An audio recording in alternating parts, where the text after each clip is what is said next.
Hi, everyone. Thanks for joining us. We're going to be starting in just a few minutes.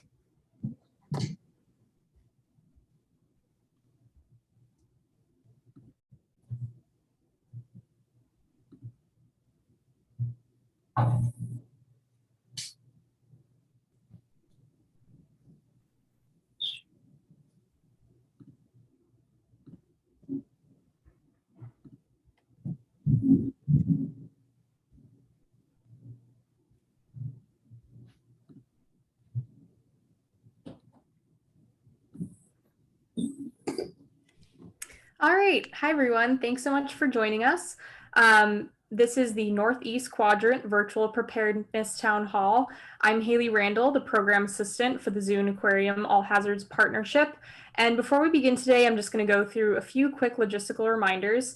All participants have been muted upon entry, and we ask that you please remain muted throughout the informational portion of the webinar. You will have the ability to unmute yourself and participate during the breakout sessions and the Q&A components of this webinar.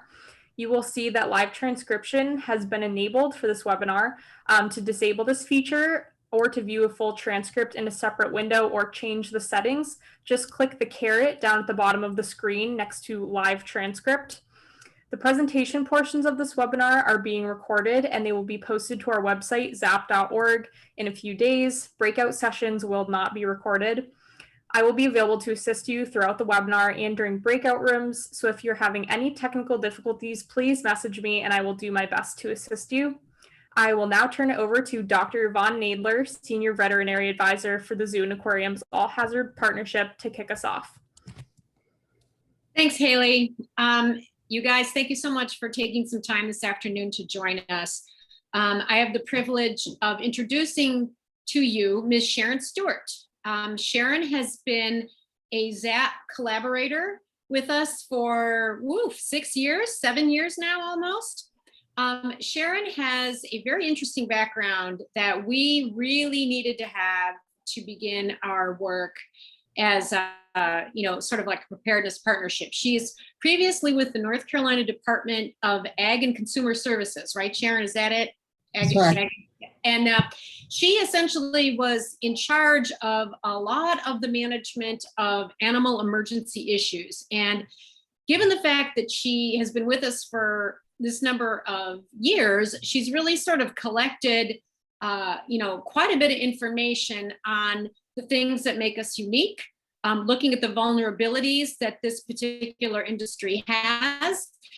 And so we've asked her today to kind of give her a 35,000 foot view of someone that sits at the state level that really wants you to know as part of the exotic animal industry. So without further ado, I will turn it over to Ms. Stewart. Thanks, Sharron. Okay, thank you. Again, Sharron Stewart. I did spend a great number of years in state government and the last about 15 in the area where you have much of what we've seen going on with COVID, where we were looking at animal health issues with our public health partners and how those two might be integrated into response. What would our roles be? What would our capacity be? What would our limitations be? Who do we need to call in if we didn't have the expertise? So as I go through today, I'm going to weave a little bit of that in there. Now, I don't want to mislead anyone that I'm speaking for any state. I'm not with state government anymore, but I'm bringing the expertise from that job and thankfully from what I've learned being with ZAHP over the last few years. So we have a few slides and I think they're going to pop up now. It's just two of them. I primarily put these slides together so that it would keep me on track and maybe help you stay on track if some of my language starts to blend together. So on the first slide, you will see that we're talking about the basics of emergency management response. structures and how we would fit in or how we would suggest facilities integrate into a larger event. Also, do you understand your potential disaster impacts? If you have a coup, how do you handle that annually? And then on this first slide, how would you assess threats? So many of you may have already been involved with emergency management on some level, whether it was at your own facility, whether you did integrate into an existing event, you may have trained with them, you may have written plans. But how would you handle a situation if your facility was involved, and how would you integrate your team and your people into that system? Typically, the way emergency, for those who may not be as well versed in this, typically emergency management, everything happens at the local level. So the first people on the scene are typically your local law enforcement, maybe an emergency manager shortly thereafter, certainly law enforcement, fire, those types. So we were trying to figure out many years ago, well, where do we plug into this in the animal health world? And so we had a lot of talent, but we also had to bring in non-governmental entities who really practice daily how to move around specialized equipment or specialized animals or whatever the case may be. So they play they're very instrumental in the response as well. Again, all events start locally when a disaster happens. So there may be, this may happen facility to facility. It may happen through mutual aid. Mutual aid, if you aren't familiar with that term, and you probably are, is just where localities assist each other, and they typically have agreements that are written. It may be city to city, county to county. And sometimes if they go outside of a state, there's a little bit different agreement that's written, but we won't go to that level of detail right now. And then some people operate with memorandums of understanding. And you may have those in other areas of your work, but they're certainly used in emergency preparedness as well. So in order to do that, normally the EM structures consist of, as we said, fire, police, emergency medical services. There may be structural collapse experts that are needed, certainly traffic control. Anytime there's a large scale event, people are drawn to those areas to see what's happened, or people may be trying to flee the area to get away from whatever the event may be. And so we have to have traffic control. So those are very important partners as well. And emergency management can bring all of those infrastructure specialists to the table. Interestingly enough, there's a large agricultural component from the ag sector in many events because of food and food security. But certainly we can have animal health issues, and don't even have to be necessary. Well, I guess it would be animal health, but we can have animals that are distressed or impacted by events as well in the ag world. So we used a lot of these policies and plans that we had in place to inform us for disaster response. Emergency management, as you probably have experienced or hopefully have experienced, uses a system called the Instant Command System, which really is just a way to organize and coordinate all of these different entities into one sort of a unified team, if you will. And so that structure is put in place. It's a way of identifying roles and tasks, resources, whether they're human or whether they're equipment. It's also a really good way to track the fiscal, the monetary side of things, and then certainly for the planning purposes. Emergency management also uses a functional group called ESF. So the ESF is your essential,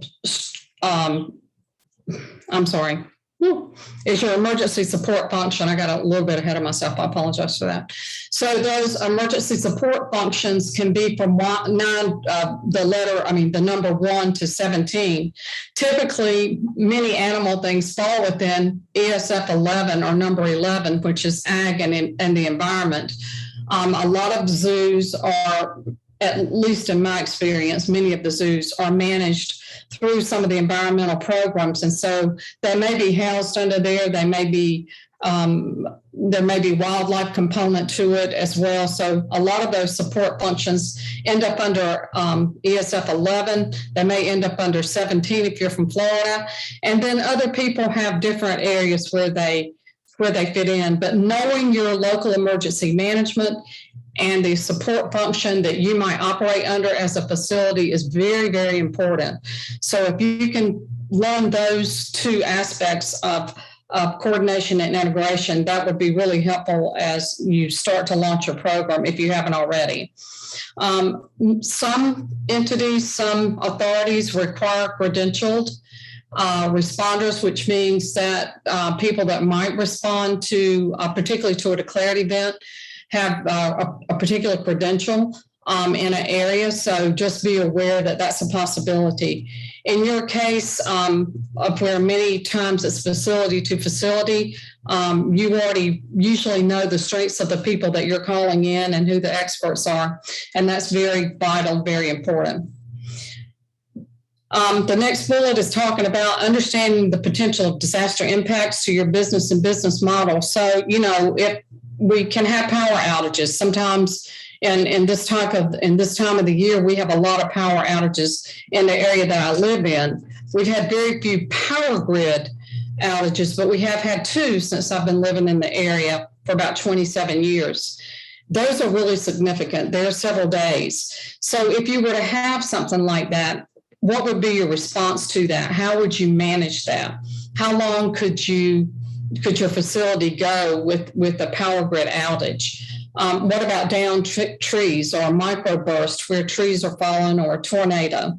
Also flooding or mudslides. And then there's always the issue of urban and wildland fires. It doesn't necessarily have to be what we're seeing on the West Coast and then the Southwest. It can also be more local fires that can be impactful to facilities. And then, of course, ice and snow. So when you look at your area, there's typically events that happen, you know about those, and it's great to plan to those events, but it's also good to look at the anomalies that happen too. We've said this in some of the past calls, and I think the facilities have spoken for themselves about the impacts of a pandemic and how that just exacerbated a normal event. So maybe you've got a pandemic during an ice storm or a pandemic during a tornado or hurricane. And certainly that's what we call the event within the event. And it really does change how you can operate. If you can't get all of your staff there, if you cannot have visitors and your receipts are dependent on visitors, if your volunteers can't get in, your volunteers may come in to give you surge capacity or to relieve other people who need time for respite or whatever. Can you provide a virtual option? I know we've seen a lot of this over the years, but certainly saw an increase in that in 2020. But is that option still available, especially when you've got potential power grid issues? What would be your backup, if at all, for something like that? And then if the roads are blocked by trees, that's one thing. Typically, there are crews that can get in most areas within a reasonable amount of time to get the roads open and back to traffic. But what about if you have another large event, say a bridge is out or a road's washed out? Then do you have an alternative route to either just to do your business, not even to think necessarily about being able to have visitors, but can you get into your resources for your animals and for your business to go on? So as you look at these critical areas, you start to evaluate and prioritize where you would put your resources and your efforts. And sometimes it's a little bit overwhelming, but remember, in the emergency management system, there are partners that can come in and offer some services. Sometimes at state and local level, emergency management, and especially FEMA, if FEMA comes in, they can procure resources and sort of have most of the resources tied up. And so knowing who is in charge of that and making sure that they know you and what your needs may be sometimes you can get some of those resources freed up by those relationships. So having those relationships becomes very, very important. We've been talking a lot about having a disaster plan or some type of planning process. Many of you may already have a continuity of operations plan. I know that there's been a lot of work by ZAHP, and Yvonne can speak to that on COOP plans. But it's really important to be sure that if you have those plans, that they're updated. We had a pandemic piece to our COOP plan when I was in state government, because that was the one thing we knew that could shut us down and limit capacity at the workplace and really just change the way we operate day in and day out. So we wanted to attach a pandemic plan to our COOP plan. So make sure that's updated, reviewed, and the lessons that you learn from every event, to me, every event offers some change or something that needs to be adjusted or completely rethought. And that's fine. That's the way it should be. There's no perfect plan. Many people sometimes get so busy they don't really follow every letter of the plan. If they even look at it, they have time to look at it. So making sure that you have a usable plan and a plan that can have a lot of appendices to it that you can just yank off a couple of pages and follow whatever needs to happen is really important. It's also very important that it's not just on the shelf. The plan is not just on the shelf, but that you're sharing it with your team, because your team will have roles and responsibilities, and they need to be really clear in a COOP plan or in a declared event what their tasks would be. And so they need to be able to train to those tasks and understand them. We worked closely with emergency management on how to assess, and Homeland Security on how to assess threats. In the animal world after 9/11, and I know that's just a benchmark time for many people, but after that time, we realized that so many of the diseases that were potentially being considered for bioweapons were animal diseases. So it was very important for us to work with the experts in those areas and understand what that meant to agriculture, where you've got millions of animals in your state that are they're food animals, but they're there for a reason. But some of those diseases can cross over, certainly, and affect the exotic species. So knowing those threats, understanding, is it truly a threat, or is it just something nebulous that's kind of out there? Maybe there are other threats that are more important at the time, but your emergency management group is generally looking at that every year and reviewing it every year. And you could actually, through maybe a coalition or group of facilities, actually consider having your threats assessed by this group if that's something you'd be interested in.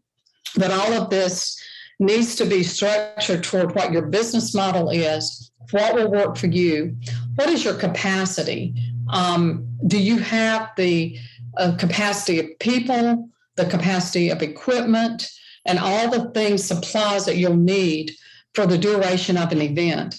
And sometimes we don't know what duration of the event is, but history will tell you that certain natural disasters have a certain length of time, typically, that you may be out of business or certainly short on supplies and equipment. But that's not always the case. And I think COVID has actually accented that. We really don't know what the duration could be and what the impediments can be from something that's new. So always plan to what you know, but be prepared to have some flexibility if some anomaly of a threat comes into your business model. And Yvonne, I wanted to back up and offer, if you want to speak in any way about the COOP planning that you have done with ZAHP over the years. Sure. Well, for those of you that don't know, we do have several resources for you on the Fusion Center, or excuse me, the partnership website that will help begin to set things up to really create a COOP or concept of operation or contingency plan. We really like to suggest that you try to figure out, like Sharron talked about, there's a whole step to doing a plan. And usually, if you start reading the materials, you're going to recognize pretty quick that writing the plan only happens after you do a number of steps before you get to the point where you actually start writing down what your plan would be. So, certainly now that USDA is soon to announce the inclusion of a contingency planning requirement in the Animal Welfare Act. If you are regulated by USDA, if your license is granted for exhibition for certain species, if you don't have one, you're going to have one. So we've got some resources for you on the website that will help. We're actually updating those as well, but what's up there is a really good way to sort of dip your feet into the pool to understand the best process about moving forward. And I guess the other thing I wanted to say is Sharron was really spot on when she talked about, the need to go back and review and incorporate some of those lessons learned. I remember when I started working on contingency planning, I had more of a, not necessarily all hazards. I was really worried about foreign animal disease. And I would ask zoos, I said, what would happen if you had to shut down for 6 months because of foot and mouth disease? And I think people looked at me like they thought, oh, that'll never happen. Well, guess what? We were shut down for almost a year because of COVID. So believe it or not, these things do happen. These, what they call black swan events, we're living through one in our lifetime. So now is the opportunity to go back and take a look at some of your plans, see if you can improve upon them by what you've learned during this COVID crisis. And again, she used another great term about a disaster in a disaster. Maybe 2 years ago now, when COVID was first starting to kick up, the zoo veterinarians had a conference call to kind of get everybody up to speed with what we knew. And I had about 10 minutes on the call, and I said, now's the time to get out your plans and take a look at them, because hurricane season is right around the corner. And you might have a ride out team where your response people are all sort of in a dorm room, in the cafeteria or something. Well, in a pandemic, especially in the early days where we didn't understand how much was being spread, from a social distancing standpoint, you couldn't put everybody in the same sort of dorm room in case there was an emergency. And, lo and behold, maybe 2 or 3 weeks after that event, we had a hurricane, and everybody had to kind of rethink about how they were going to keep their people safe from the pandemic while they were responding in their facilities with the hurricane. So if you don't think it can happen, surprise, it will happen. The other thing I want to suggest before Sharron goes to the next slide is, how many of you are on what you might call your local planning council? Because apparently there is, they might be called different things in different areas, but I highly recommend that zoos sort of investigate that, because you can meet a lot of really helpful people that will help you with your plan, as well as sort of get the inside scoop about what your jurisdictional authorities are worried about with regards to hazards and risks and all that sort of fun stuff. So I highly recommend, I know everybody's super busy. We're understaffed in a normal time, probably even more so during COVID. But it's worth your while to take a little bit of time to investigate how you can get better plugged into your community if you feel that you haven't sort of established those good relationships up to this date. So I guess that's really all I have to add to what Sharron has said so far. Thank you. Yeah, thank you. I was going to mention LEPCs, or local emergency planning committees, and I think that's such a perfect segue. So thank you very much. And Ashley, I'm ready for slide 2, and we'll just move right along. And the reason that's such a great segue, Yvonne, is because knowing people is number one. It's great to plan. It's great to have resources. It's great to do all these things and have money to make purchases and do spreadsheets. But knowing people and knowing, the thing that was so important to me was, if the person that I contacted couldn't help me, chances are they knew somebody that could. And so keeping those relationships fresh, keeping the contact information current, People are retiring like crazy. It's just one of those things that happens every so many years. You have a great deal of your brain trust that all of a sudden gets to a point where they're ready to retire, or they may move on. Opportunities are coming and going with business right now. So making sure you have that contact information for people. The other thing about knowing people is in an event, if you do happen to meet your local emergency management people and you meet your folks that are in the emergency support function that might have people working with you on issues with zoo or exotic businesses, then having that contact person at the ready on your phone is really important. They can keep you updated. They can pass along information to you. If you join in to the team in some capacity, then you'll likely get that information firsthand. The other reason for knowing people is to build a search capacity and resources. That means partners on the inside, people that already help you, that already are volunteers or provide services to you on the inside of your state or locality are important. But sometimes they can be just as impacted as anyone. So knowing people outside of that area also is very important, and making sure they can bring the expertise you need. So just a reminder to keep your contact list updated. A lot of people will say every year. I'm one of those people that believes if you can get it done every 6 months, that's great, because again, people leave, they change positions, or they just are given different tasks than the ones they had when you knew them at the last event. So keeping those people, those contacts updated is very important. The next bullet is making sure, and I know some of you, I've been on calls where I know some facilities already have, and some are in the process of surveying equipment and supplies and other resources. One of the things that we all experienced, whether it was in our homes or in our business or trying to get gas or whatever, during the last year and a half, we've had problems for different reasons, not just COVID related, but other reasons. Availability. We had a major shutdown. Many of you probably experienced it as well, of a gas pipeline, which made gas a little bit hard to get, or it became scarce. And sometimes those are huge impacts when you are a big consumer of, petroleum products for whatever the reason may be.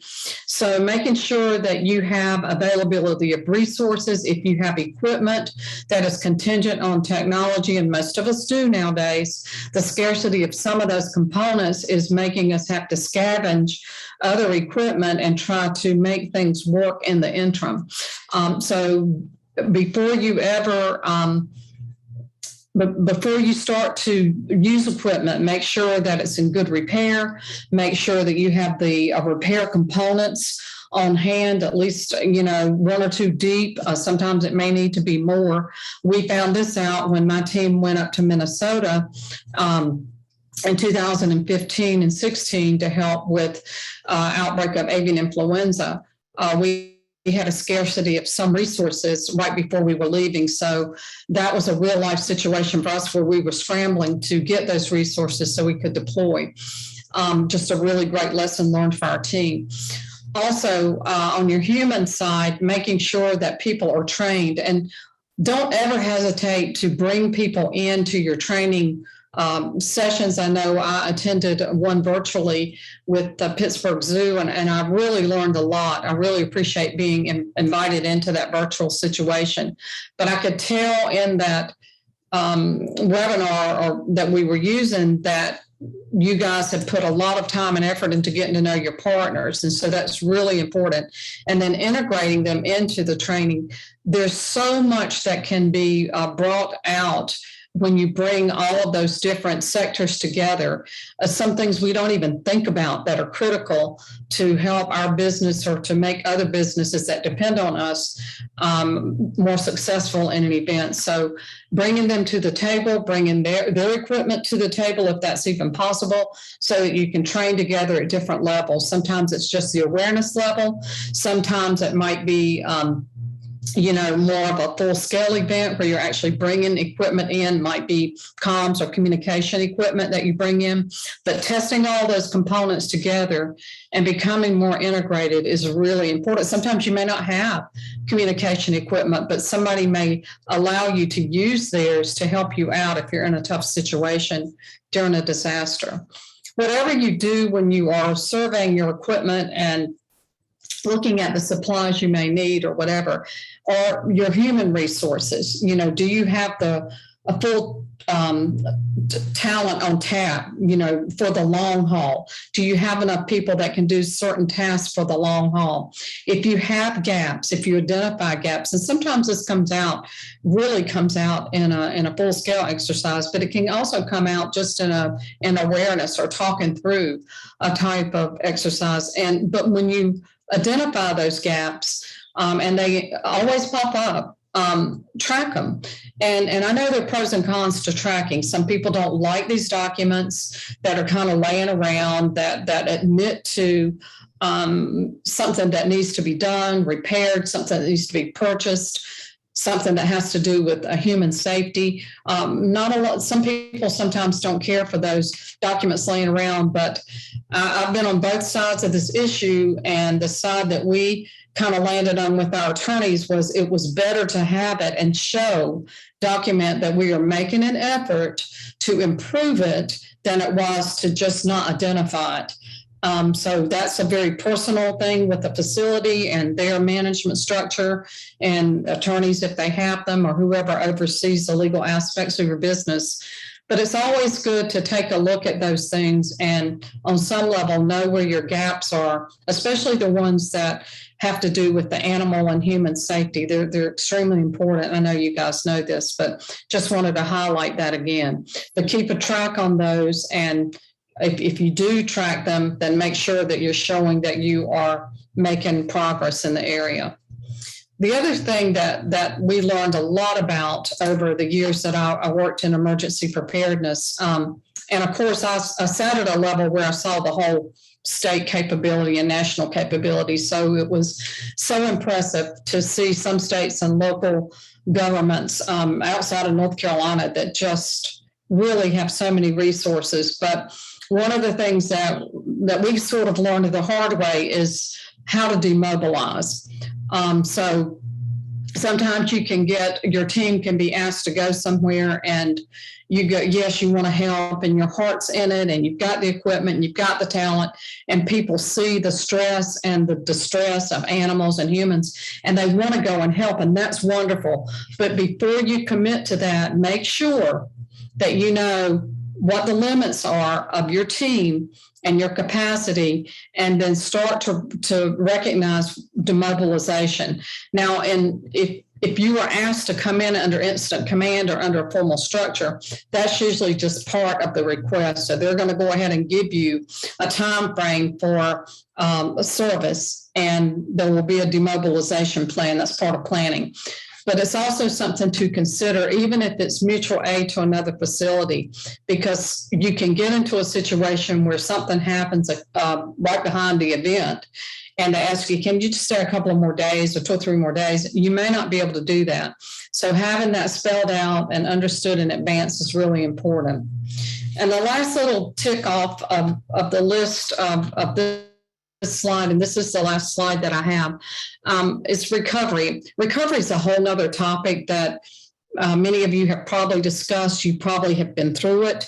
I've met some extremely talented people in the recovery area in this business. I'm grateful for the opportunity to meet those people and understand and learn from them about recovery. But I did work in recovery with 2 massive hurricanes here in North Carolina. Well, many, but 2 that are more recent. And I can tell you that no matter what you go into, and this sounds like a no-brainer, but people get busy and they forget to keep all of this stuff organized. But the minute you go into response, start keeping every receipt, photos of things, whatever you need to document what you did or what your team did or what you did at your facility. And people go, well, recovery doesn't apply to me. I mean, I'm not covered under the Stafford Act, which is the U.S. statute that covers disaster disaster recovery issues, but sometimes you don't know. I mean, I've seen some amazing things in my career, and sometimes there'll be a congressional a pot of money that's given for the unusual or the unmet needs. And sometimes having that organized, or definitely having it organized and having all the paperwork and tracking what you did, you never know. Even if you don't get a full recovery on it, which is rare, you may get a percentage of recovery. But to me, if I could get any of the money back that we had laid out in response under the recovery program, then we would do that. So don't forget that recovery may not look on paper like it applies to you, but always inquire and just make sure that if you are brought in under a declared event for different reasons, make sure what, if at all, would apply to you in recovery and what you would need to keep in terms of documentation. And that is something else that your local emergency manager and or state level recovery people can help you with. And then again, in your industry, there are some very bright people that I've had the pleasure of meeting that understand recovery and have had to go through it. And they would be a huge asset. With that, I'm going to end and maybe turn it back to Yvonne and see if she'd like to round out any of the topics that I've brought forward. Thanks, Sharron. I think, you did a great job of speed dating from, preparedness start to finish. And, Sharron will be back after our discussion in our breakout groups. So if you have any questions for her in particular, that isn't brought up during the breakout session, she'll be back and can give you some thoughts if you have any questions to ask at that time. But I think what we'd like to do now is, if David Hamilton is ready, David would like to talk a little bit. He is with the Seneca Park Zoo, and he is working with a group called ZANY. And I will let him talk a little bit about ZANY. And if he is there, we'll go ahead and turn it over to him. Yes, may I share my screen now? Absolutely. Okay. Sure. Is that up now? Yes, sir. Thank you. Okay. So ZANY is an acronym. There you go. For Zoos and Aquariums of New York. So it's a network of 13 different facilities that are in New York and Pennsylvania and Connecticut, actually. So it's not just New York. The start of this began with the USDA required contingency plan several years ago, as most of you know, and then also within AZA's requirements, then there's some disaster preparedness requirements. So we kind of combined all of that, and we started talking about it at a conference that we hold here in Western New York, the Upstate New York Zoo Conference. And so there's several facilities that come to that, and we started talking about that. Some of the general curators and curators that met here at Seneca Park quite a few years ago, maybe 2010, 2012. And then we said, okay, we should make sure we have everybody's contacts, and just in case there's ever a problem, that we can get in contact with each other quickly. So here's a kind of a map of all of the different facilities. You can see it goes all the way from Erie to the Beardsley Zoo, and then all the way up to the border right at Canada, and then down into mid-central Pennsylvania.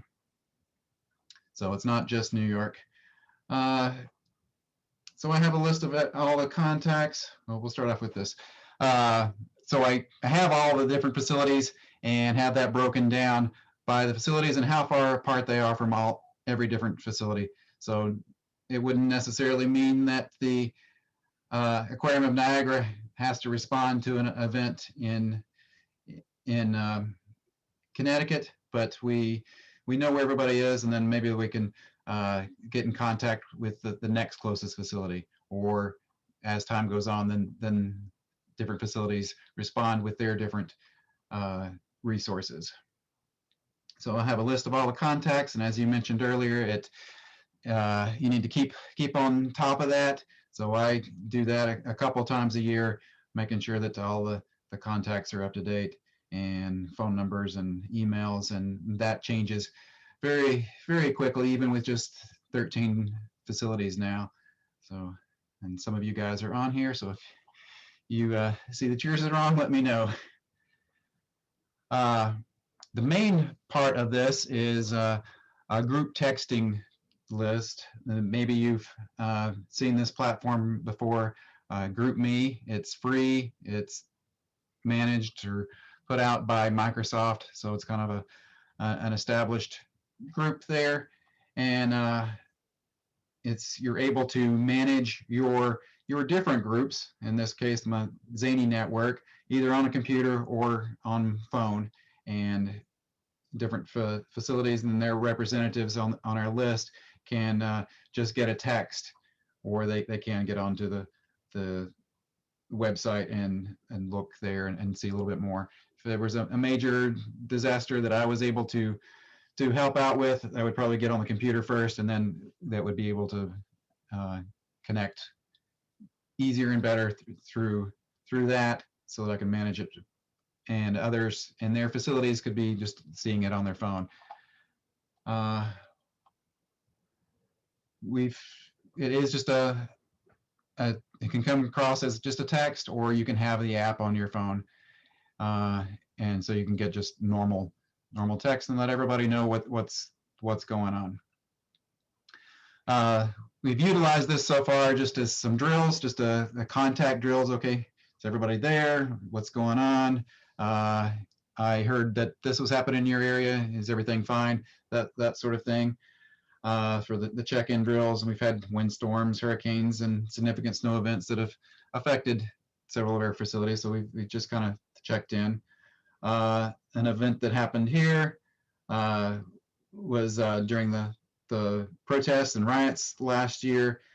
There was a distraction event where people said that they come to the zoo and let all the animals out, or let the lions out, and even putting out pictures of a lion walking down a street. So that didn't happen here, luckily. I was able to contact my list and tell them that everything was fine here, in case that they were seeing other events, or if there was things going on in their areas, that they could respond to that and be prepared that maybe they have a distraction event going on too. And I was able to use my contact list during the pandemic to check in with the different facilities to make sure that everything was going okay there. And one place was prepared, and it's like saying, no, I don't have a whole lot of staff.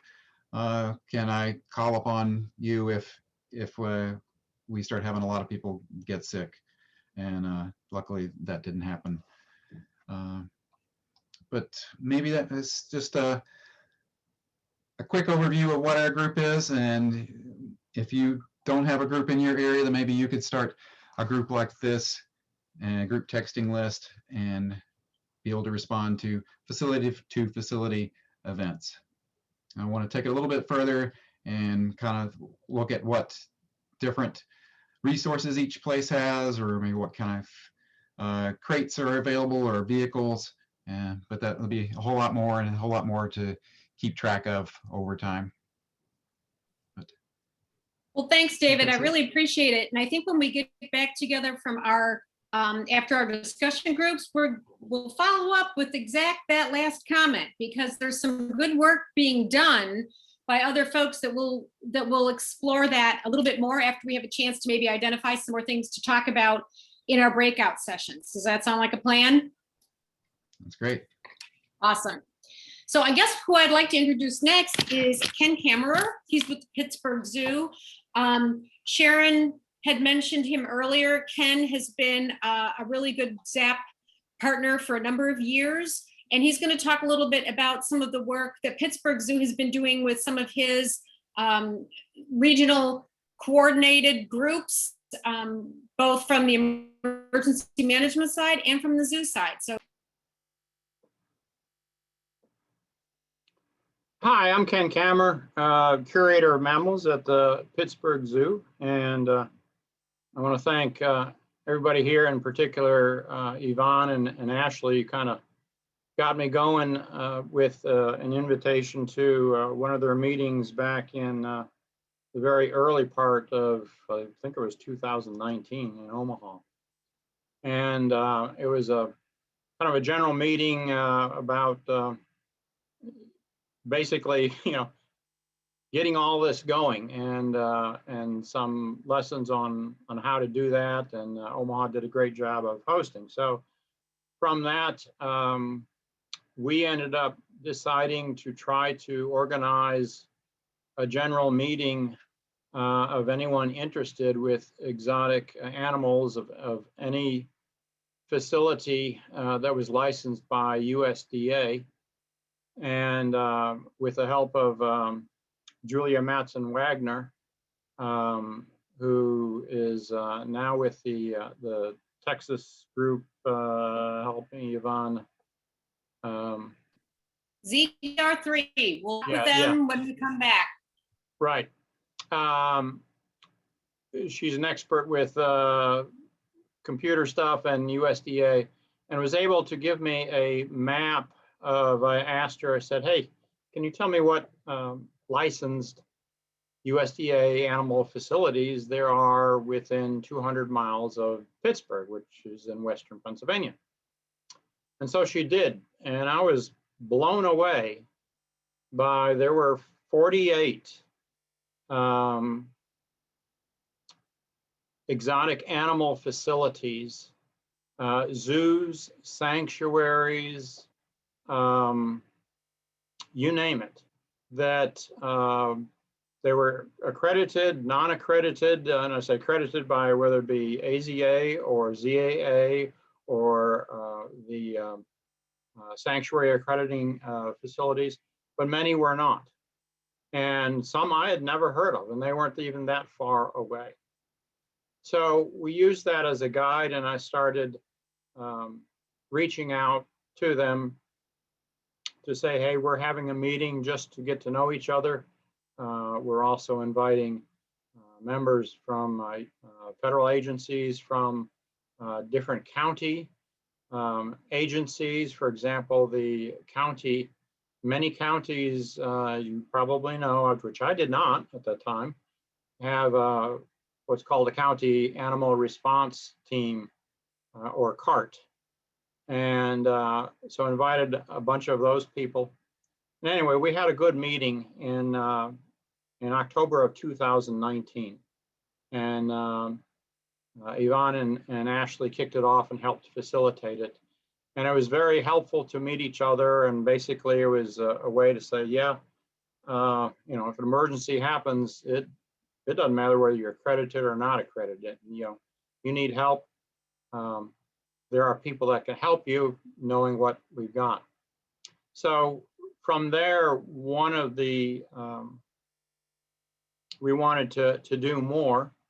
And of course, we had this little pandemic interrupt things. In the meantime, I was contacted by the Department of Homeland Security for the governor's office of Pennsylvania. And they regularly did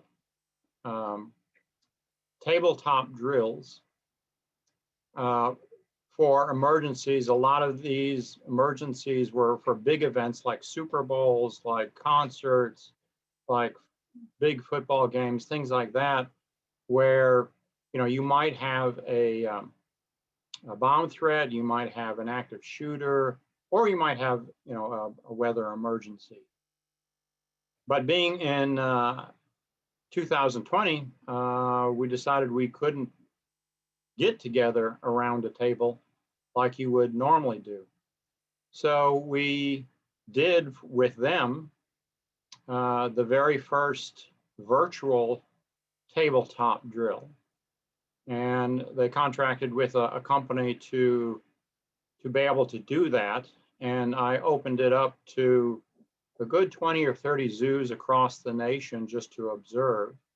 But we had representatives from the state, from the city, from the county, FBI, Department of Homeland Security.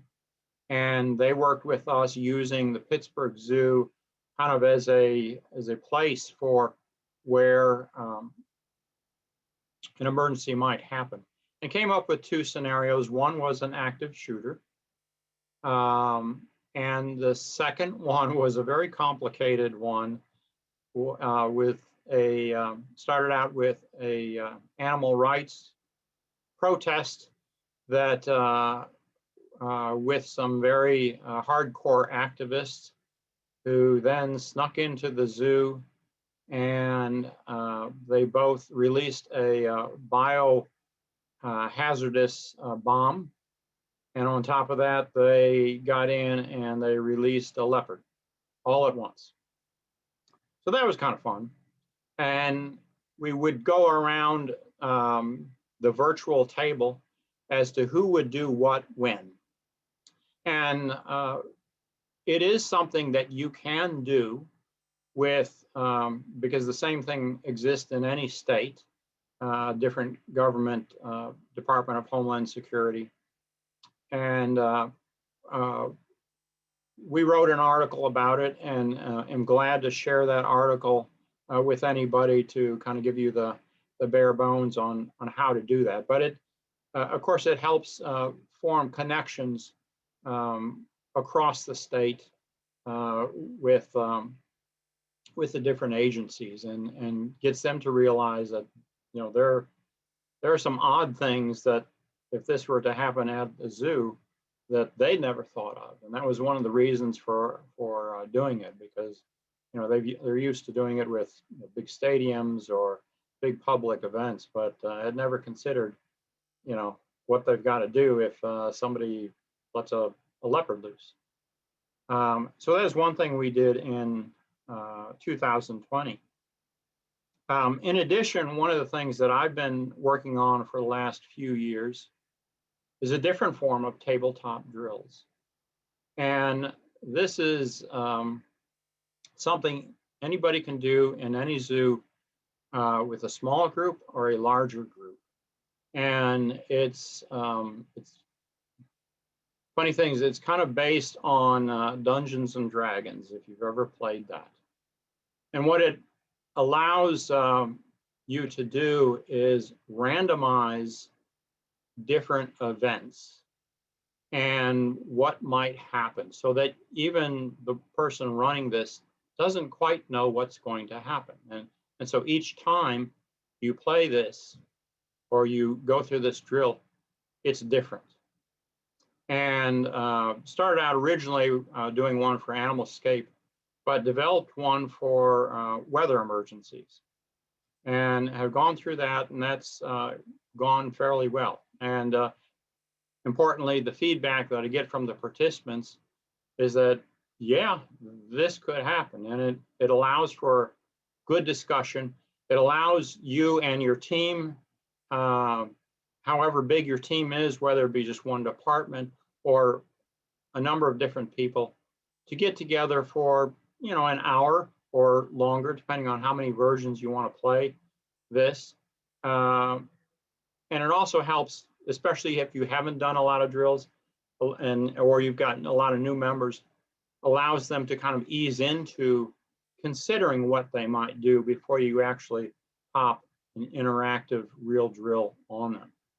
So I have articles and I have information on how to do that, and I'm happy to share that as well.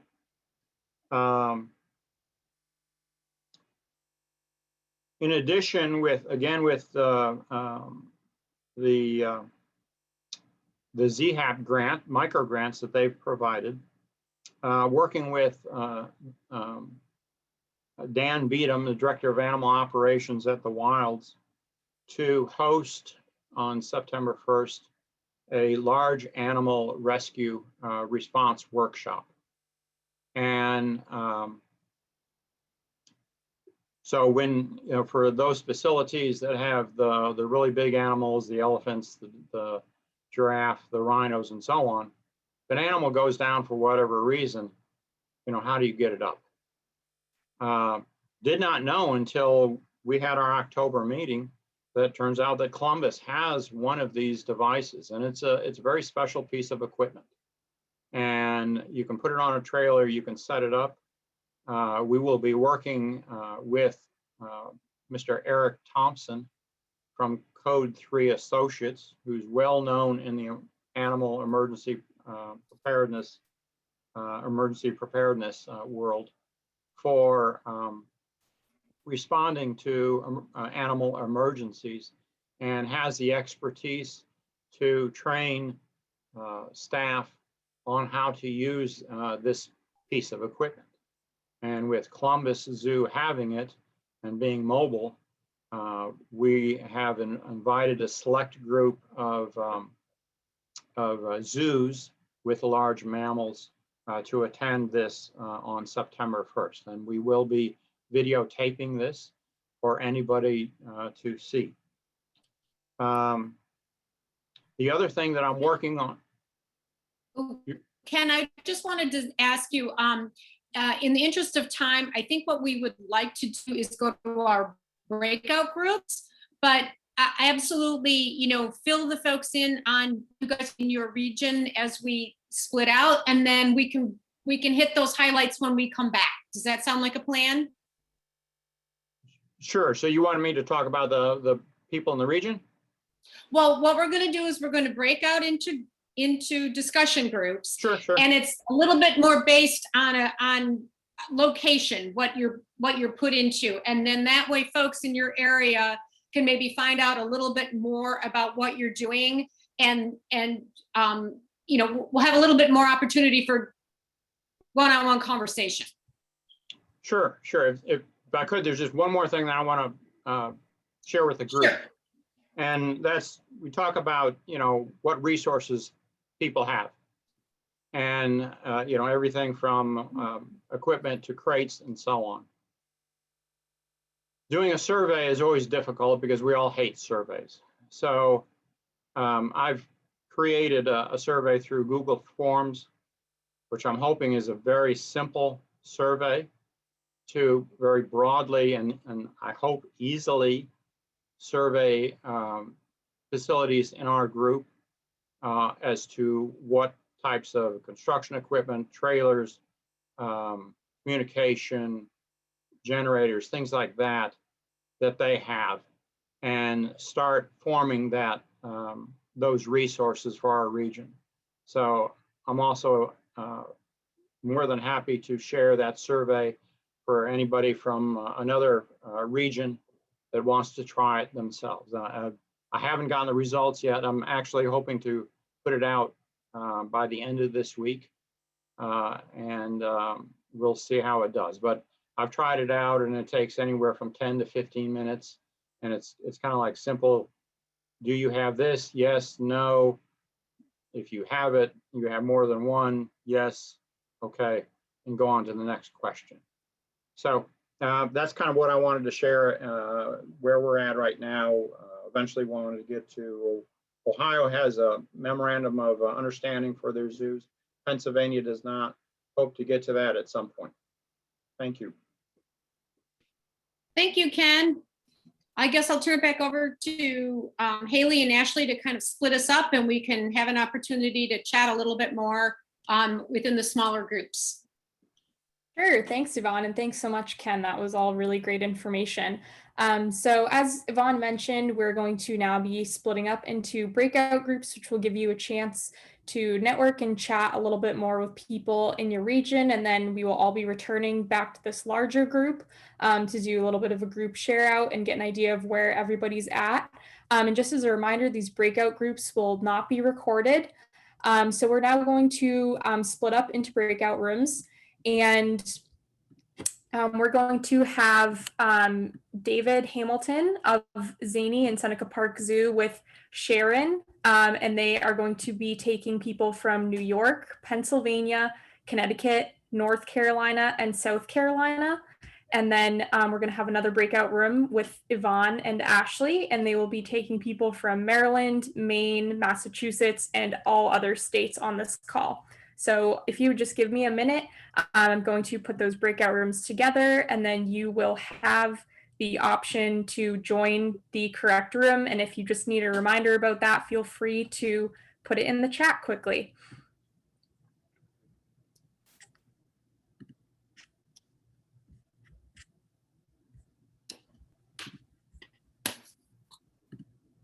And we'll just be in those groups for 15 minutes. So for all of my facilitators, we'll start that and then we'll have those, Haley will be able to make those auto end. So that will come back in around 5:15 to leave time for share outs.